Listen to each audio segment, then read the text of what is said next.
Good Influence with me, Gaye Coffman. It's nice to see you again. My gosh, there's a lot going on out there this week. So much happening in the world.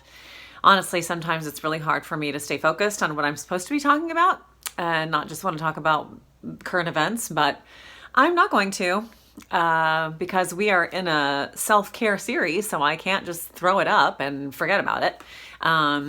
As you may recall, we have been talking about self-care for the month of January. And the first week we talked about self-care of the body, then we talked about self-care of the mind, and today is self-care of the spirit. So as I've talked about self-care this month, I've mentioned more than once that self-care of the body, mind, and spirit all really work hand in hand, especially when they are working at their best. So the first thing I want to talk about today definitely touches on all three aspects. But in speaking about the spirit, the first thing I want to mention is the idea that we've heard many times, probably since junior high or before that, which is the idea of garbage in and garbage out, or what you put in is going to come out, or you are what you eat, something like that. Anyway, but on this occasion, it's talking about your spirit specifically. But it is like self-care of your body in that you want to feed your spirit nutritious things. You want to give it good, healthy nutrition that is going to fuel your spirit. And just like with the mind, we also want to protect our spirit. So what are some ways to do that? Well, the first thing I would mention, of course, is prayer and meditation, which I've mentioned before. Taking time out for yourself to connect to your spirit, to connect to God, to the universe, whatever you call it, and to connect to the greater world around you, the greater spiritual world. If you don't feel like you are a meditation person, if you fall asleep every time or you think it's boring, that's okay. You can do it for 2 minutes. You can do it for 4 minutes. You can do a guided meditation. There are tons of guided meditations out there on Audible, on YouTube for free. Just search meditations and you will find a bunch of them. And sometimes it's easier to just have a little guidance, have someone talk you through it. And that kind of helps you to focus. Another good way to feed your spirit is by listening to uplifting podcasts and books and music, or by reading stuff that is uplifting. You can also watch things that are uplifting. There are lots of excellent documentaries out that are about really uplifting topics. Now, that doesn't mean you can't watch the ones that aren't, of course, but just be aware of how that makes you feel.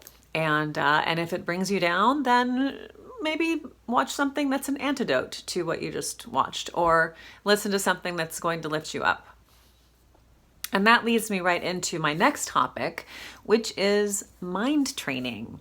Now, you know, all excellent athletes train, and a lot of times if you start a new job, you have to do some training, but you can also train your mind. And I think it's a really excellent tool, and it's important for you to do. Last week, we talked about negative self-talk and trying to turn off those voices in your head that are mean or jerks, and mind training can really help with that.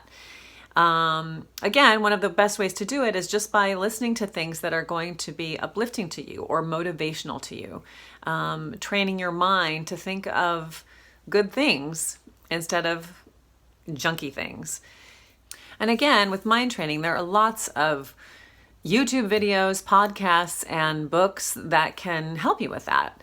I live in LA, so like most Angelinas, I spend a lot of time in my car, and I have a heavy rotation of books on Audible that I listen to, podcasts, and music that keep my mind nourished and uplifted. I do listen to the news because I think that's important as well, but I limit it. And as I said before, I sort of use the other stuff as an antidote. I do sort of a combination of motivational stuff, spiritual stuff, and things that make me laugh, because that's the best medicine, right? I highly recommend the Oprah Super Soul Sundays podcast. I've mentioned Dax Shepard's Armchair Expert before. There are tons of other ones out there. Those are just a couple that I really like to listen to. And then for Audible, I listen to Jen Sincero. I listen to Deepak Chopra. I listen to some other motivational folks. I listen to some comedies, like some stand-ups and some like Tina Fey, Amy Poehler kind of stuff. And it's all really enjoyable. And it just keeps me lifted up instead of, down in the dumps where it's so easy to be. But try feeding your mind with the good stuff and see what comes out. The last thing that I want to mention is community. This is really important for your spirit, and you may be well aware of that already.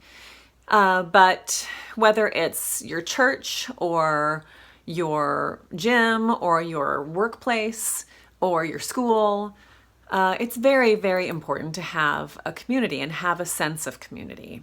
I'm very lucky to have pretty much all of those things, maybe except for school.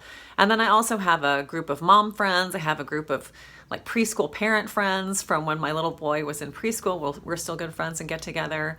I have some improv friends that I'm still friends with from Bang Theater, which I was part of for many, many years. And I highly recommend that if you are not part of a community, if you don't have that sense of support and love and acceptance and people who are there to help you out when you need help, then go out and find one, because you can find one. I highly recommend, if you are creative at all or you like the idea at all, to find an improv community, because you will not find a group that is more fun and more accepting of you.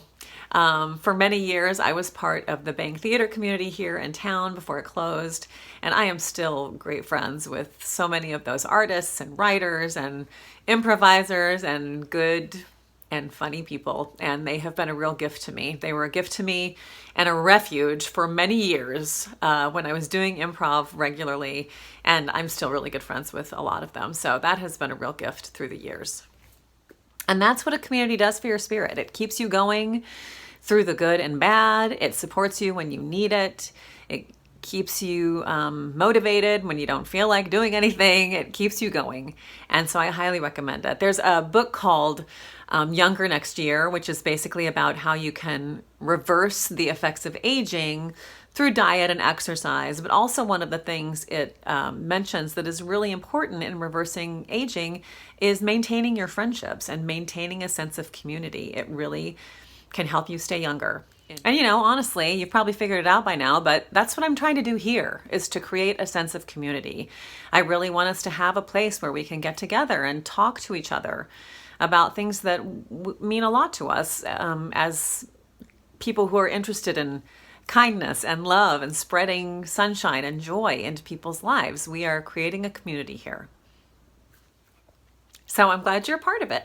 Thank you for being part of it. And I would love for you to, give me some feedback, comment, and like and subscribe and all that stuff, so that we can all be in touch with each other and continue to create this environment where we are spreading good stuff around in the world.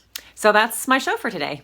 I hope you've enjoyed the series on self-care of the body, mind, and spirit today. If you have other thoughts on self-care of the spirit, I'm sure there are a million. Those were just a few that I thought of, but I'd love to hear them. And maybe, if they're strong enough, I can mention them again, or we can have a whole show about them at another time. February is coming up. January 2020 is almost a wrap. And I am planning some fun stuff for February. I have some good ideas about things I want to do to celebrate Black History Month, to celebrate Valentine's Day. I might even sing a little bit. We'll see. But I hope that you'll continue to join me. This is a real treat for me. And I hope it is for you as well. I hope you have a great week. I hope you continue to use your influence for good. And I hope that you will come back next week and see me here on Good Influence with Gaye Coffman. That's me. See ya.